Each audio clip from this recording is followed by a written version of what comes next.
Halo mahasiswa, kembali lagi dengan aku Ryan Sinaga di sini ya. Rasanya udah lama kali aku nggak bikin video tentang kehidupan mahasiswa ya, semenjak aku udah ditetapkan sebagai mahasiswa tidak aktif, sudah tidak berstatus menjadi mahasiswa aktif lagi. Lah apa hubungannya ya kan? Ya nggak apa-apa, pengen flexing aja ya kan. Kapan lagi kita menyambungkan diri sebagai makhluk bumi yang udah sarjana, anjay, sarjana. Oke, rasanya udah banyak sekali perbedaan yang udah aku rasakan. Ya, yang kita tahu kehidupan mahasiswa itu udah menjadi bagian dari cerita hidupku, dari yang berurusan sama dosen, tugas, makalah, jurnal, terus dunia aktivis-aktivisan, ya banyak lagi lah pokoknya ya kan. Jadi di sini aku mau bercerita tentang kehidupanku saat menjadi mahasiswa. Tepatnya kehidupanku sebagai salah satu mahasiswa yang bisa dibilang cukup aktif mengikuti banyak kegiatan organisasi di saat waktu kuliah. Tapi kalau dipikir-pikir ya, kayaknya ceritanya nanti aja, karena ya bayangkan gitu kan, aku mengikuti banyak kegiatan organisasi itu dari awal aku berkuliah, dari awal tahun. Nah bayangkan kuliah itu kan waktunya 4 tahun cuy, sampai berapa jam gitu ya kan. Jadi ya mungkin nantilah kalau kita jumpa tatap muka berdua, cerita bersama-sama, kita cerita lah. Karena juga aku yakin ya kan, banyak penonton aku ini ya juga bosen lihat aku ngebacot aja gitu kan sampai berjam-jam. Ya video sependek ini aja pasti banyak yang skip gitu kan, nggak nonton dari awal sampai habis. Apalagi aku cerita di sini ya kan, berbab-bab aku bercerita ngebacot, capek sendiri yang nggak ada nonton, nggak ada yang nonton gitu kan. Nah, ada apa? Wih lewat.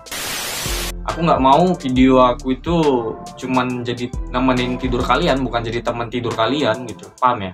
Oke lah, jadi sedikit cerita aja mungkin ya. Tentu banyak hal yang udah aku lalui selama aku saat aku menjadi mahasiswa. Begitu banyak pelajaran serta pengalaman yang aku dapatkan dari mengadakan kegiatan, bertemu dengan orang-orang cerdas, intelektual gitu kan, dan ya banyak yang lainnya lah. Lalu pertanyaannya, apakah organisasi itu penting? Ya, kita ketahui bersama-sama ya, organisasi bukanlah hal baru, bahkan sudah ada sejak dulu. Sejak zaman negara api menyerang udah ada gitu kan, ya kan? Organisasi dapat didefinisikan sebagai suatu kelompok atau badan yang dibentuk untuk mencapai suatu tujuan. Tujuannya apa ya? Tujuannya bervariasi. Organisasi sendiri biasanya itu kan diisi oleh banyak orang-orang cerdas, dan mereka juga pastinya memiliki tujuan dan maksud tertentu juga. Nah, seperti yang aku bilang tadi, begitu pula dengan berdirinya sebuah organisasi pasti memiliki tujuan yang bervariasi, dari mulai mencapai tujuan bisnis, menyediakan layanan masyarakat, hingga memperjuangkan hak-hak manusia. Dapat kita lihat di sekitar kita, banyak sekali organisasi-organisasi yang berdiri, dari yang organisasi yang kecil sampai besar dengan tujuannya masing-masing. Begitu pula dengan kehidupan kampus. Tidak bisa dipungkiri, sebagai mahasiswa kita dapat menemukan banyak sekali macam organisasi di kampus kita. Kalau kalian pernah dengar itu, kampus itu adalah miniatur dari negara. Jadi apapun yang ada di sekitar kita, di negara kita, ya tidak menutup kemungkinan di kampus itu juga bakal pasti ada gitu. Oke, nggak usah banyak cengkunek cerita bla bla bla bla. Jadi organisasi itu penting nggak? Berorganisasi itu penting nggak? Menjadi mahasiswa organisasi dapat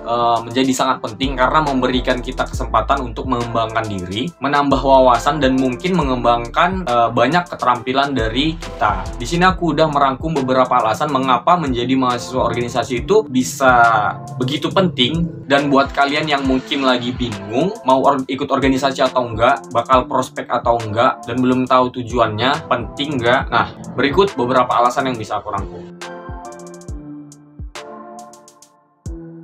Bergabung dengan organisasi mahasiswa dapat membantu kalian untuk memperoleh pengalaman kepemimpinan dan peningkatan rasa kepercayaan diri, yang mana dapat menumbuhkan jiwa dan rasa kalian tersebut secara tidak langsung. Kenapa enggak gitu ya kan? Ya secara tidak langsung kalian sebagai anggota organisasi terjun langsung mengurus sebuah kegiatan, menyusunnya hingga rapi dan terstruktur sampai kegiatannya terlaksana dengan baik, lancar kegiatannya. Kalian juga pastinya akan bekerja sama dengan orang lain, dengan banyak orang yang pastinya memiliki perbedaan pemikiran, perbedaan sifat, dan juga sikap. Itu mengapa secara langsung jiwa kepemimpinan dan juga rasa percaya diri kalian bakal meningkat.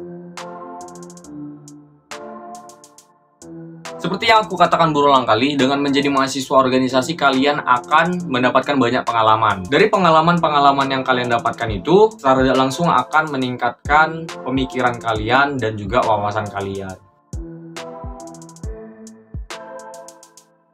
Dengan bergabung dengan organisasi tentunya dapat membantu kalian bertemu dengan banyak orang yang mungkin bisa bertemu orang yang memiliki minat yang sama dengan kalian. Nah, Pastinya ini dapat membantu kalian memperluas jaringan, memperluas relasi kalian. Dengan memperluas jaringan sosial kalian dengan orang-orang tersebut, ya secara langsung kalian memiliki kesempatan untuk membentuk karir masa depan yang sangat cerah.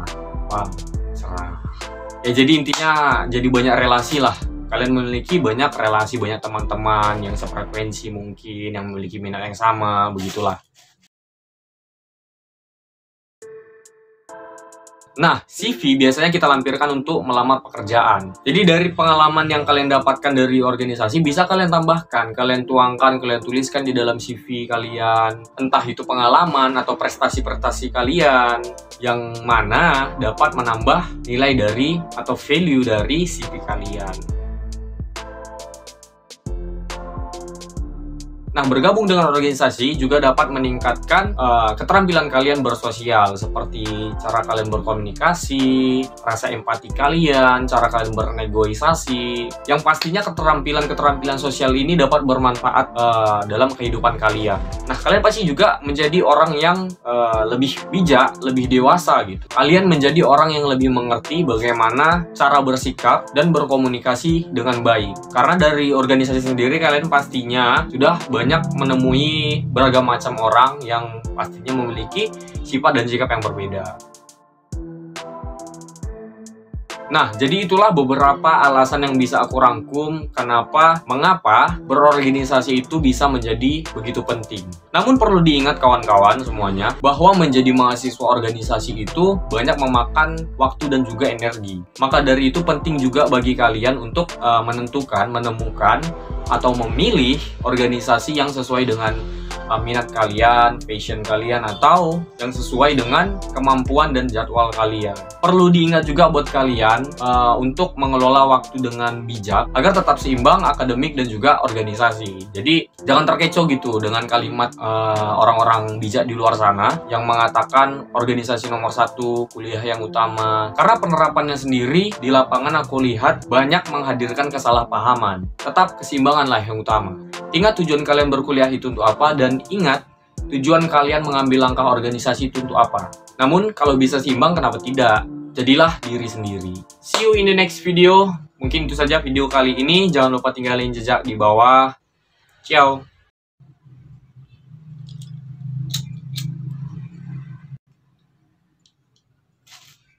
Sekarang yang menjadi pertanyaan sebenarnya adalah, apakah menjadi mahasiswa organisasi di tahun 2023, di tahun-tahun berikutnya, apakah masih prospek, masih jaya, gimana?